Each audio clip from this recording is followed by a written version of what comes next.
पंजाब, हरियाणा, हिमाचल पर आप सभी का स्वागत है। 10 बजे 10 शहर देख रहे हैं आप। मैं हूं आपके साथ मोनिका ठाकुर और बुलेटिन की शुरुआत करते हैं पंजाब की बड़ी खबरों के साथ। पंजाब की विधानसभा में गूंजने के बाद एसवाईएल का मुद्दा लोकसभा में भी गूंजा है। आम आदमी पार्टी, कांग्रेस और अकाली दल की ओर से लोकसभा में एसवाईएल का मुद्दा जोर शोर से उठाया गया। एसवाईएल के मुद्दे पर जारी सियासी बवाल थमने का नाम नहीं ले रहा है। लोकसभा में अकाली सांसद प्रेम सिंह चंदूमाजरा ने यह मुद्दा उठाते हुए कहा कि रिपोरियन लॉ के मुताबिक पानी पर पहला हक पंजाब का है। साथ ही केंद्र से गुजारिश की कि वो इस मसले पर पंजाब के साथ भेदभाव न करे, नहीं तो पंजाब इसे बर्दाश्त नहीं करेगा। यदि पार्शियल एटीट्यूड इमरजेंसी की तरह हुआ तो पंजाब के हालात खराब होंगे। पंजाब एक बूंद पानी नहीं दे सकता, पानी है नहीं ज्यादा, तो हमारे साथ इंसाफ होना चाहिए जो पहले बेइंसाफी होती रही। वहीं कांग्रेस की ओर से रवनीत बिट्टू ने कहा कि जिस समय समझौता हुआ था वो हालात कुछ और थे, लेकिन आज हालात बदल चुके हैं। बात थी एसवाईएल कनाल की, तब पानी पंजाब में था, पानी दे सकता था पंजाब। अब भी राजस्थान को पानी जा रहा है, हरियाणा को जा रहा है, दिल्ली को जा रहा है मैडम। लेकिन इतने साल बाद अब जब स्थिति है पंजाब में मैडम 56 तो जोन ब्लैक जोन डिक्लेयर हो चुके हैं। इस बीच आप सांसद भगवंत मान ने एसवाईएल पर जारी विवाद के लिए अकाली और पूर्व की कांग्रेस सरकारों को जिम्मेदार ठहराया कि पंजाब जो है पानी के संकट से गुजर रहा है। मैम, ना तो पीने का पानी पंजाब में रहा है, ना ही खेती के लिए पंजाब में। हालांकि पंजाब का नाम 5 दरियाओं पर हमारी स्टेट का नाम है, लेकिन पंजाब के पानियों को बचाने के लिए दोनों पार्टियां सिर्फ राजनीति करती। एसवाईएल का मुद्दा लोकसभा में गूंजा तो पंजाब कांग्रेस अध्यक्ष ने भी पलटवार किया और इस मसले पर मुख्यमंत्री बादल से रुख साफ करने के साथ ही मामला नहीं सुलझने की स्थिति में केंद्र में मंत्री हरसिमरत कौर बादल के इस्तीफे की मांग कर डाली। एक तरफ एसवाईएल पर सियासत जारी है तो दूसरी ओर एसवाईएल के मुद्दे पर सुप्रीम कोर्ट में सुनवाई भी शुरू हो चुकी है। देखना होगा कि केंद्र और पंजाब के बीच फंसा पानी का मसला किसके हाथ लगता है। ब्यूरो रिपोर्ट, जी मीडिया, दिल्ली। तो एसवाईएल के मुद्दे पर पंजाब और हरियाणा के नेताओं की बयानबाजी भी जारी है। पंजाब के नेता जहां एक बूंद पानी भी नहीं देने की बात कह रहे हैं, तो वहीं हरियाणा के नेता एसवाईएल पर अपना हक होने की बात कह रहे हैं। एसवाईएल नहर के मुद्दे पर दोनों राज्यों की सियासत उबाल पर है। अपने अपने हित के तहत हर सियासी पार्टी इस मसले पर अपनी पोजीशन तय कर रही है। हरियाणा कांग्रेस की दलील है कि पानी पर हरियाणा का हक है और केंद्र और हरियाणा सरकार इस पर अपना स्टैंड स्पष्ट करे, जिस पर मुख्यमंत्री मनोहर लाल खट्टर ने एक बार फिर से हरियाणा के पानी पर हक का दावा दोहराया। केंद्र सरकार भी इनकी है और हरियाणा सरकार जो है बीजेपी की है। पंजाब के अंदर बीजेपी समर्पित सरकार है और वहाँ पे प्रकाश सिंह बादल जी जो मुख्यमंत्री जी हैं वो ये कहते हैं कि हम एक बूंद पानी नहीं लेने देंगे। तो मैंने तो ये स्टेटमेंट भी दी थी कि भाई हमारे मुख्यमंत्री जी स्पष्ट करें कि उनका रुख क्या है और किस तरह से एसवाईएल का पानी लेकर आएंगे। ये एसवाईएल नहर का विषय रुका हुआ था 12 साल से, 10-11 साल से। अब हमने उसको अर्ली हियरिंग के लिए कहा था, उसके लिए हमको सफलता मिली है। सुप्रीम कोर्ट ने उसको सुनना शुरू कर दिया है और मैं समझता हूं बहुत जल्दी इसका रिजल्ट जो आएगा, फैसला जो आएगा, वो हरियाणा के हक में आएगा। पंजाब में भी सियासी पार्टियां इस मुद्दे पर आमने सामने हैं। अकाली नेता सुखदेव सिंह ढींढसा ने कहा कि पंजाब के पास ज्यादा पानी नहीं है और उनका स्टैंड बड़ा स्पष्ट है, जबकि जाखड़ के अनुसार अकाली दल और बीजेपी एक साजिश के तहत इस मुद्दे को हवा दे रहे हैं। एसवाईएल के तो बड़ा क्लियर है कि नहीं, पानी ना हमारा के पास ज़्यादा है ना हम दे सकते हैं, मुश्किल है।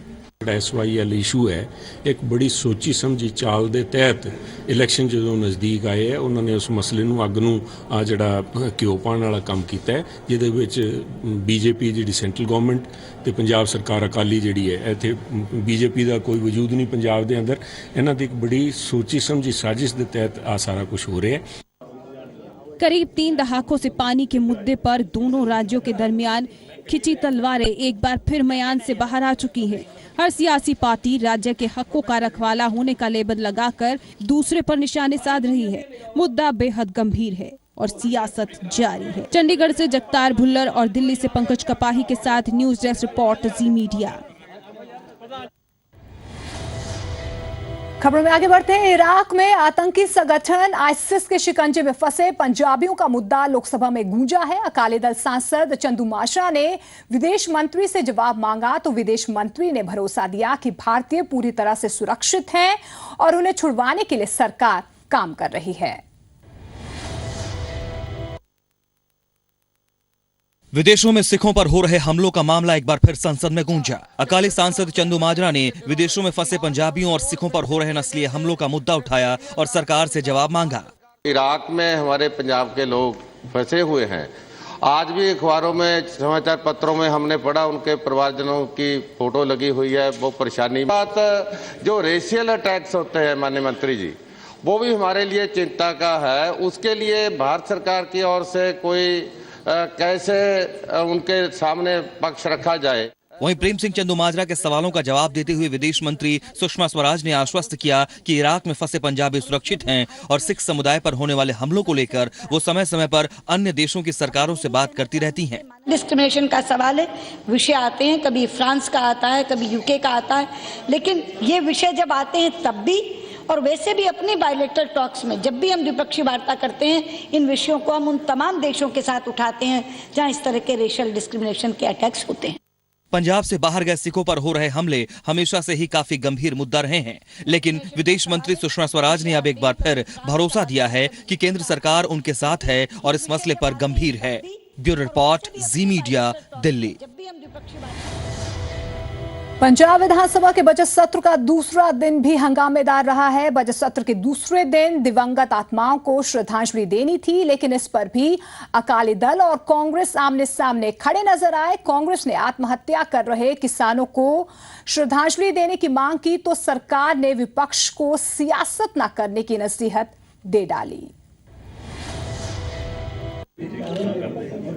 विधानसभा के दूसरे दिन की कार्रवाई शुरू होने से पहले स्पीकर ने अपने चैम्बर में सरकार और विपक्ष की मीटिंग बुलाई थी ताकि विधानसभा सत्र की कार्रवाई शांति के साथ चल सके, लेकिन विपक्ष इस बात पर अड़ गया कि जिन दिवंगतों को विधानसभा में श्रद्धांजलि देनी है उनमें बैबल कला में मारे गए 2 सिख नौजवानों और राज्य में आत्महत्या कर रहे किसानों को भी श्रद्धांजलि दी जाए। विपक्ष की इस मांग को स्पीकर चरणजीत सिंह गठवाल ने खारिज कर दिया। वहीं उप मुख्यमंत्री सुखबीर बादल ने विपक्ष को इस पर सियासत न करने की नसीहत दी तो कांग्रेस ने भी पलटवार किया। साढ़े तकरीबन 28 तो वध विछड़ियां रूहां नूं श्रद्धांजलि भेंट की गई है विधानसभा के सू मैंबरां वल्लों। कहना चाहना है कि आपां नूं आ बड़ी पायस प्रथा है, आपां नूं पॉलिटिक्स नहीं खेडनी चाहिए। जो ट्रेडिशन चल रही है वो ट्रेडिशन के हिसाब नहीं अपन चलेंगे। पुलिस दीयां गोलियां नाल जिवें जलन दहर ने गोलियां चलाईਆਂ ਸੀ, सरकार ने गोलियां चलाईਆਂ, संगत च बैठे लोग रोस कर रहे ने, वो मारे गए, उन्होंने ਨਾਂ आने चाहिए ਸੀ। इसदा मरन नूं जी नहीं करदा। ਉਹ इस देश आजाद देश ਦੇ ਵਿੱਚ सरकार ਦੀ ਕਮਜ਼ੋਰੀ ਕਰਕੇ आत्म हत्या करदे आ ਤਾਂ मैं समझदा ਉਹਨਾਂ ਦਾ ਵਿੱਚ ਨਾਂ ਪਾਉਣਾ चाहिए। विपक्ष सरकार को घेरने का कोई मौका नहीं छोड़ रहा है। लगातार 2 दिनों से जिस तरह विधानसभा का माहौल सामने आया है, इससे अंदाजा लगाया जा सकता है कि पूरा विधानसभा सत्र हंगामेदार रहने वाला है। चंडीगढ़ से जगतार भुल्लर के साथ न्यूज डेस्क रिपोर्ट, जी मीडिया। आगे बढ़ते हैं। केंद्र की ओर से पठानकोट आतंकी हमले के दौरान हुए ऑपरेशन का खर्च पंजाब सरकार से मांगे जाने का मुद्दा लगातार गर्माता जा रहा है। अब आम आदमी पार्टी के सांसद भगवंत मान ने केंद्र सरकार पर निशाना साधा है। भगवंत मान ने गृह मंत्री को चिट्ठी लिख अपने फंड से पैसे देने की बात कही। पठानकोट आतंकी हमले में ऑपरेशन पर आया खर्च केंद्र की ओर से मांगने पर सियासत लगातार गर्माती जा रही है। अकाली दल और बीजेपी नेताओं के बयानों में इस पर अलग अलग रुख देखने को मिल रहा है। इस विवाद के बीच संगरूर से आम आदमी पार्टी के सांसद भगवंत मान ने कहा है कि गृह मंत्री को चिट्ठी लिखेंगे जिसमें वो अपने और सांसद साधु सिंह के सांसद फंड में से बिल को चुकाने की मांग करेंगे। साथ ही मान ने केंद्र की ओर से बिल मांगने पर दुख जाहिर किया और सवाल पूछा, क्या पंजाब भारत का हिस्सा नहीं है?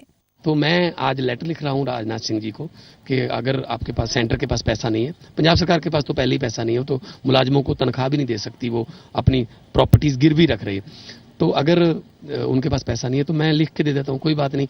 हमारा जो MP लेड का फंड है, मैं और प्रोफेसर साधु सिंह 2 MP हमें 3.5 करोड़ हमारे MP लेड से काट लिया जाए। पठानकोट में हमला हुआ था, आतंकवादी हमला पाकिस्तानी टेररिस्ट की तरफ से, उसमें ऑब्वियसली वो देश पर हमला था, वो देश को भारत पर अटैक था वो, लेकिन उसके लिए आर्मी ने 6 करोड़ 35 लाख रुपए का बिल दे दिया पंजाब गवर्नमेंट को कि हमने आर्मी भेजी थी इसलिए हमें पैसे दो। तो समझ नहीं आ रही कि देश का हिस्सा नहीं माना जा रहा पंजाब को क्या? इतनी बड़ी बड़ी कुर्बानियां देने वाला स्टेट, इतनी बड़ी बड़े शहीदों का जो सूबा है, उससे कहा जा रहा है कि हमने आपको आर्मी दी थी तो आप हमें पैसे दो। पठानकोट आतंकी हमला पंजाब नहीं पूरे भारत पर हमला था। सुरक्षा दस्तों ने इस दौरान प्रशंसनीय कार्रवाई करते हुए आतंकवादियों को खत्म किया था, लेकिन जिस तरह से केंद्र की ओर से पंजाब से इसका खर्च मांगा गया है, उसने केंद्र की मंशा पर भी सवाल खड़े किए हैं। सबसे अहम सवाल ये कि क्या पहले भी किसी राज्य पर हुए आतंकवादी हमले के दौरान ऐसे खर्च की मांग की गई है? अगर हाँ, तो फिर क्या केंद्र सरकार आतंकवादियों के खिलाफ लड़ाई को पूरे देश की लड़ाई नहीं समझती? दिल्ली से पंकज कपाही के साथ न्यूज डेस्क रिपोर्ट, जी मीडिया। पंजाब में होने जा रहे राज्यसभा के चुनाव के लिए अकाली दल की ओर से सुखदेव सिंह ढींडसा और नरेश गुजराल ने पर्चा दाखिल कर लिया है। दोनों ने राज्यसभा में पंजाब के मुद्दे उठाए जाने की बात कही।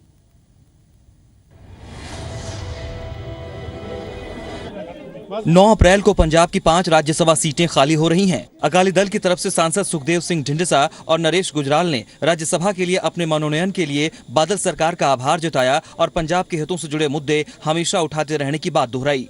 हम यकीन दिलाते हैं पार्टी को भी, लोगों को भी, कि हम पूरा जो हमारी ड्यूटी होगी पूरी तनदेही से निभाएंगे और पंजाब इश्यूज, नेशनल इश्यूज कोई भी होगा तो पहले भी उठाते रहे हैं और भी उठाएंगे। हम पंजाब की बात दिल्ली में और पार्लियामेंट में ढींडसा साहब की अगुवाई के नीचे उठाते आए हैं।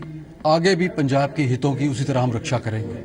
वहीं विधानसभा सचिव शशि लखनपाल मिश्रा ने अकाली दल के दोनों सदस्यों द्वारा नामांकन भरने की जानकारी देते हुए बताया कि फिलहाल बीजेपी और कांग्रेस की तरफ से किसी ने नामांकन नहीं भरा है। उस प्रोसैस के अंडर अज अकाली पार्टी वालों साडे कोल नॉमीनेशनस दे 2 आए हैं जी। एक अपने सरदार सुखदेव सिंह ढींडसा जी वालों, एक अपने श्री नरेश गुजराल जी वालों।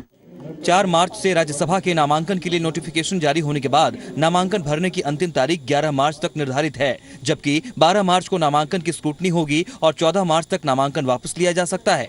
जगतार भुलर, जी मीडिया, चंडीगढ़।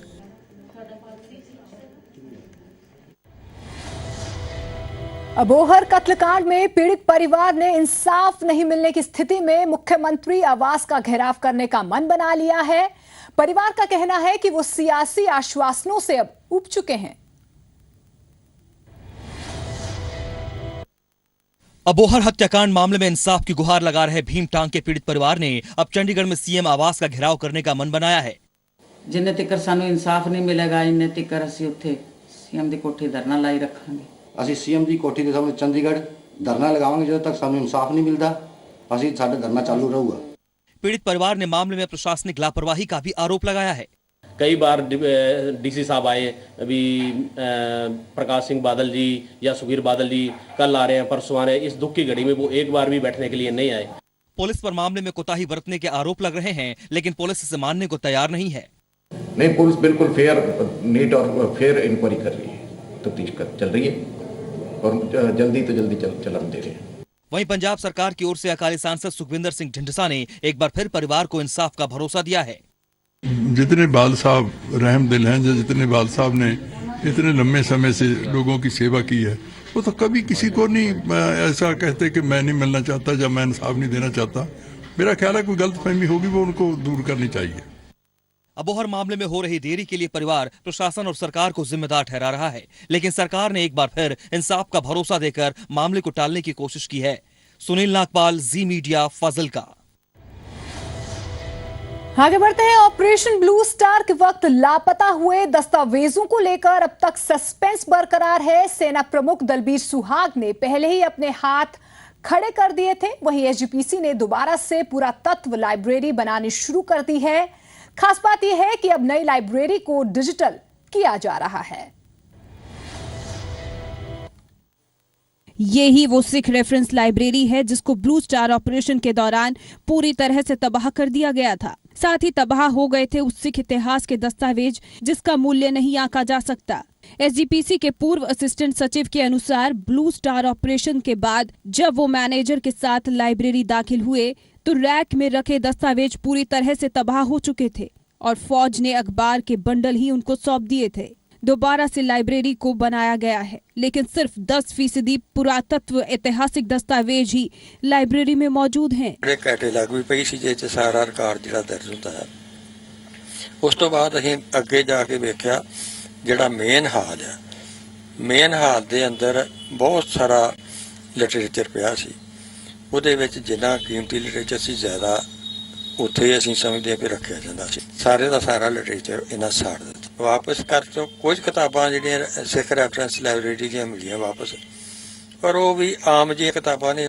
वहीं सिख रेफरेंस लाइब्रेरी को दोबारा से बनाने की कोशिश चल रही है। संगतों को भी अपील की गई है कि अगर उनके पास कोई सिख इतिहास से जुड़े पुरातत्व दस्तावेज हैं तो एसजीपीसी को सौंपे जाएं। इस वक्त लाइब्रेरी में 487 हस्तलिखित श्री गुरु ग्रंथ साहिब जी के स्वरूप रखे गए हैं, जबकि 958 हस्तलिखित किताबों के साथ 23,630 ऐतिहासिक किताबें रखी गई हैं। सिर्फ इतना ही नहीं, इन पुरातत्व दस्तावेजों का डिजिटाइजेशन भी किया जा रहा है ताकि इनको संभाल कर रखा जाए और देश विदेश में बैठी संगतों को भी दर्शन करवाए जाए। सारे डिजिटाइजेशन किया गया, सुरक्षित इन्होंने रखा जा सकता।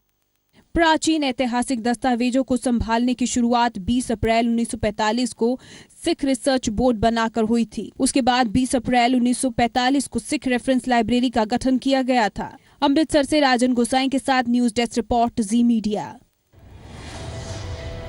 हरियाणा की खबरों का रुख करते हैं। गुड़गांव में 2 दिन तक चले हैपनिंग हरियाणा इन्वेस्टर समिट के दौरान हरियाणा सरकार को उम्मीद से कहीं ज्यादा निवेश मिला है। सरकार ने इस इन्वेस्टर समिट को बेहद कामयाब बताया।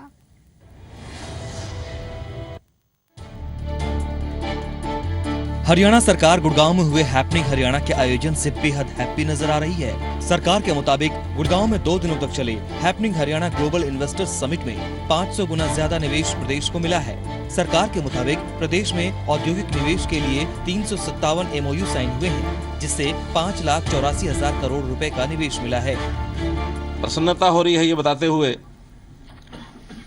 कि जो MOUs हुए हैं, अब वो MOUs की संख्या 357 MOUs हुए और जिसका कुल आंकड़ा यदि इन्वेस्टमेंट का समझा जाए तो 5,84,000 करोड़ रुपए का इन्वेस्टमेंट की ऑफर जिसमें आई है। एम्प्लॉयमेंट का है, उसको भी हम 5 लाख नौजवानों को, 5 लाख बेरोजगारों को रोजगार दिला सकें, ऐसा एक हमने इसमें से विचार किया है। एनसीआर क्षेत्र में आने वाले हरियाणा के हिस्से से बाहर भी 39 MOU साइन हुए हैं, जिससे 1,28,000 रुपए करोड़ का निवेश मिला है।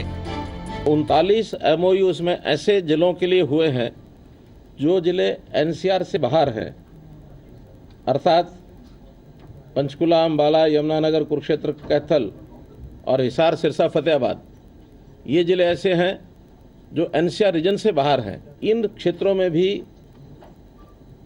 इन्वेस्टमेंट के नाते जो उद्यमी प्रेरणा ली जिन्होंने, उन्होंने 39 MOU इन जिलों के लिए किए हैं। एसएल ग्रुप ने भी हरियाणा में 20,000 सस्ते घर बनाने में निवेश का ऐलान किया है। सुभाष चंद्रा, जी न्यूज, इन्होंने हरियाणा में 20,000 सस्ते मकान बनाने के लिए निवेश करने की घोषणा की है। 2 दिनों के इस इन्वेस्टर समिट में हरियाणा को राष्ट्रीय और अंतर्राष्ट्रीय स्तर पर बड़े पैमाने पर निवेश मिला है। सरकार का मानना है कि ये ग्लोबल इन्वेस्टर समिट प्रदेश के विकास को नई गति और दिशा देगा। कुलवीर दीवान, जी मीडिया, चंडीगढ़।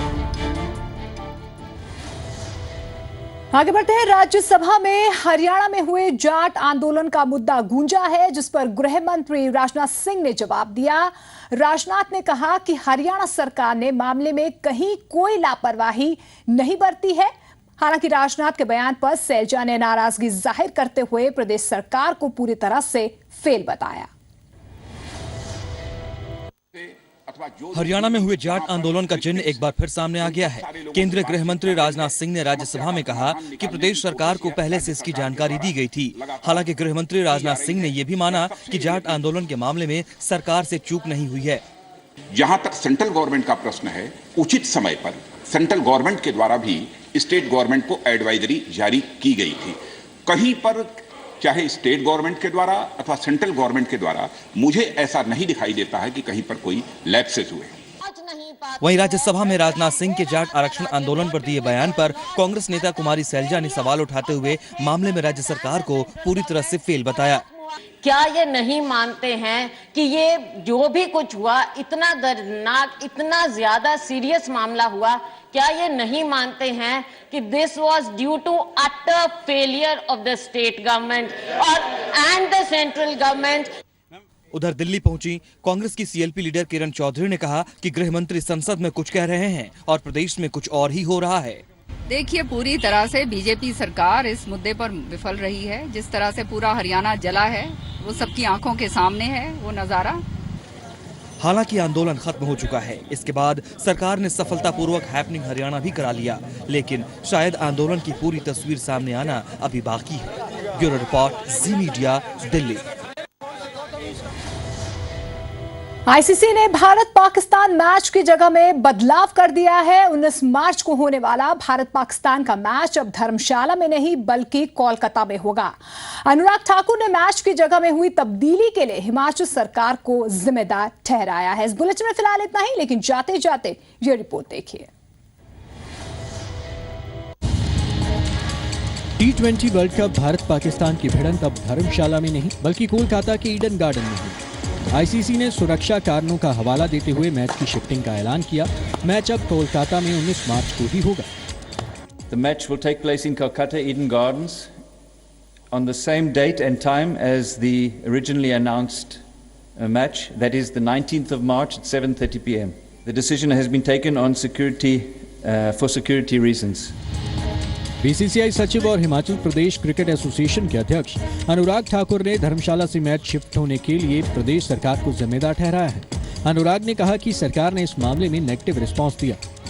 राज्य की छवि खराब करने में कोई कसर नहीं छोड़ी। भारत की छवि को गिराने में राज्य की सरकार की ओर से कोई कमी नहीं रही और प्रतिदिन स्टेटमेंट बदलना ये शायद उनकी आदत बन गई थी। इसलिए मैंने कहा उनके लिए परिवार पहले, पार्टी बाद में और देश अंत में। वहीं मुख्यमंत्री वीरभद्र सिंह का कहना है कि उन्होंने क्रिकेट का विरोध कभी नहीं किया। सरकार पूरी तरह से सुरक्षा मुहैया कराने के लिए भी तैयार थी, लेकिन शहीदों के परिवारों की भावनाओं का सम्मान होना चाहिए। हर किस्म की मदद करने के लिए और सिक्योरिटी, उनका हिफाजत के लिए जो भी आवश्यक कदम है उठाएंगे। मगर हमने ये कहा कि हमें ये जहाँ तक अगर मान लिया एक्स सर्विसमैन जो भूतपूर्व सैनिक है वो आके उनका वहाँ पर खड़े हो जाएं और ख़ासकर वो लोग जो शहीदों के परिवार से आते हैं, तो सरकार को जो है उनको खिलाफ जोर जबरदस्ती करना जो है वो मुश्किल होगा। गौरतलब है कि धर्मशाला में भारत पाक मैच का विरोध शहीद हुए सैनिकों के परिवार कर रहे थे। मंगलवार को पाकिस्तानी अधिकारियों की एक टीम ने सुरक्षा का जायजा भी लिया था। गृह मंत्रालय की ओर से सुरक्षा को लेकर एक बैठक भी हुई थी, लेकिन अब सुरक्षा का हवाला देते हुए ही मैच की जगह बदल दी गई। न्यूज डेस्क रिपोर्ट, जी मीडिया।